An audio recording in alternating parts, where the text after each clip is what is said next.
Pushimet verore janë në rrezik. Kompania ajrore gjermane Lufthansa do të shkurtojë 20.000 fluturime me distanca të shkurtra gjatë verës, duke thënë se çmimet e larta të karburantit i kanë bërë shumë udhëtime të pafitueshme për firmën. Çmimi i karburantit për avion është dyfishuar që nga fillimi i luftës SBA-Izrael me Iranin, pasi konflikti ka ngadalësuar prodhimin dhe transportin e tij në të gjithë lindjen e mesme. Disa linja ajrore, përfshirë KLM France dhe Delta, gjithashtu kanë ulur përkohësisht disa fluturime, ndërsa të tjera kanë rritur çmimet e biletave pasi ja kalojnë shpenzimet klientëve. Analistët kanë paralajmëruar se udhëtarët duhet të presin rritje të mëtejshme të çmimeve të biletave dhe më shumë fluturime të anuluara, ndërsa konflikti vazhdon.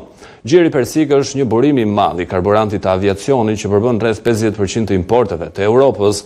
Pjesa më e madhe e tij vjen përmes ngushticës së Hormuzit.